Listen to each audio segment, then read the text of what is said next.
Assalamualaikum warahmatullahi wabarakatuh. Selamat pagi dulur, selamat berakhir pekan ya. Menjelang Idul Adha, kita libur Sabtu Minggu ini. Hari ini saya ngajak teman-teman untuk sekali lagi melihat pemanfaatan pekarangan yang ada di belakang rumah. Ini adalah pekarangan rumah saya yang saya tanami beberapa tanaman buah, tanaman umbi-umbian juga. Ini ada buah banyak macam ya, mangga, pisang dan lain-lain, ada buah naga. Nah, yang di bawah ini dulur. Ini adalah talas Jepang.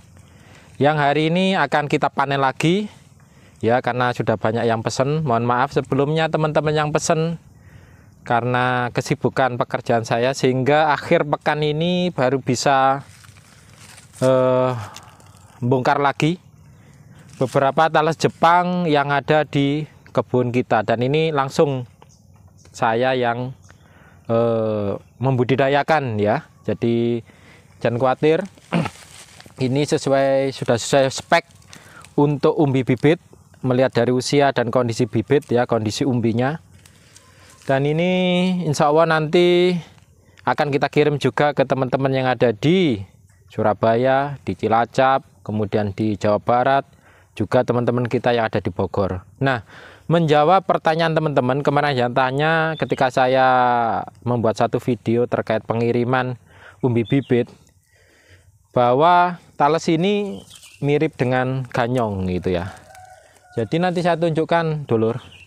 Ini bukan ganyong, bukan plecet, bukan talas-talas yang seperti ada di rawa-rawa yang selama ini banyak ada di sekitar kita ya. Ini adalah murni talas Satoimo varietas antiquorum yang dulu sudah kita kembangkan, seingat saya sejak mungkin sekitar 2014-2015, hampir 10 tahun yang lalu. Itu ketika dulu gencar-gencarnya untuk umbi talas Jepang masuk ke Indonesia, dan juga ada program ekspor dari Indonesia ke Jepang ya. Jadi nanti bagaimana perbedaan antara umbi ini dengan talas yang lain, sebenarnya di channel atau di video saya itu sudah banyak saya bahas ya. Nanti bisa teman-teman lihat atau teman-teman cari videonya Heri Petani Agromas terkait talas Jepang asli, Satoimo yang asli atau yang bukan, kemudian perbedaan talas Jepang dengan talas-talas yang selama ini ada di Indonesia dulur. Nah, tapi nggak apa-apa, secara sekilas akan saya tunjukkan lagi bagaimana kondisi umbi ya ketika ada di lahan dan ketika akan dibongkar. Nah, mari saya ajak langsung ke TKP. Bisa kita lihat ya, ini adalah kondisi umbi yang barusan saya bongkar di lahan. Ini yang membedakan, ini kebetulan kemarin sedikit kurang air jadi kecil-kecil. Nah, ini ya dulur.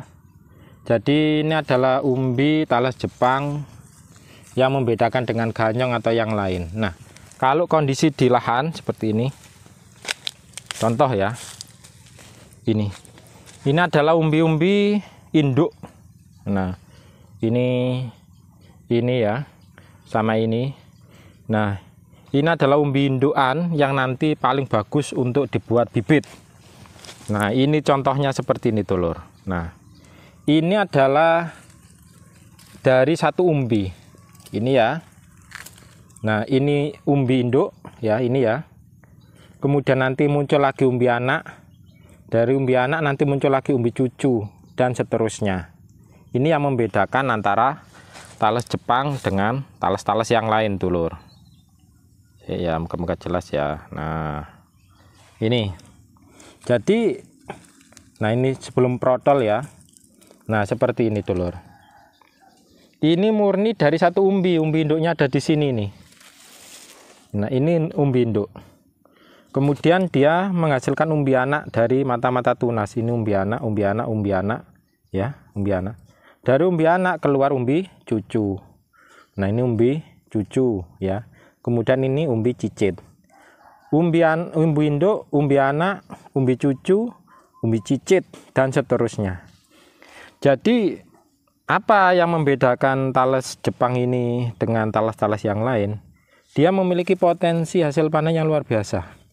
Bayangkan mungkin dari satu bulir seperti ini ya, yang kita jadikan umbi induk. Kalau ini umbi asli dari umbi talas Jepang, kemudian nanti kita tanam, bisa menghasilkan seperti ini. Ini kondisi kurang air.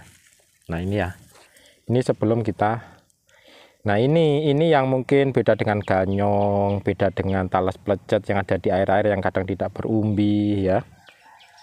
Nah seperti ini, bisa dilihat ya. Nah ini yang membedakan. Nah kalau secara sekilas memang seperti ini dulur. Nah ini mungkin kayak umbi-umbi talas yang ada di air-air itu. Tapi kalau tidak paham betul ya, tidak paham betul dengan talas Jepang, bisa ketipu. Nah bisa ketipu nanti seperti ini.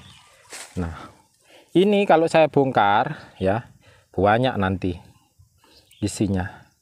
Jadi ini supaya teman-teman sekali lagi kita jelaskan perbedaan talas Jepang Satu Imo yang selama ini sudah viral di beberapa pasar modern juga ada.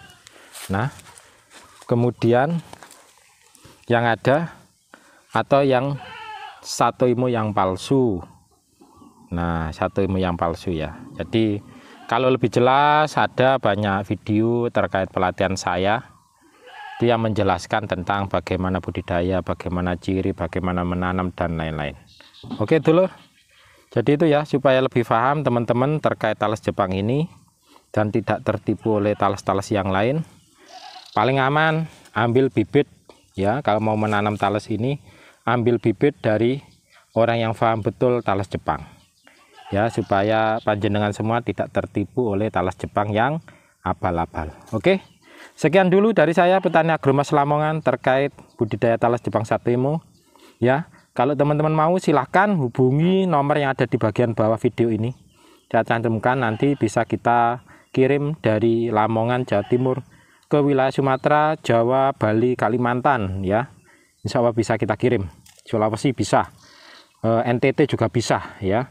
Selama ini agak kesulitan kita adalah ke Irian Jaya sama Maluku, itu yang belum pernah ya. Kalau wilayah Sumatera, Jawa, Kalimantan masih dalam jangkauan kargo atau jasa pengiriman kita.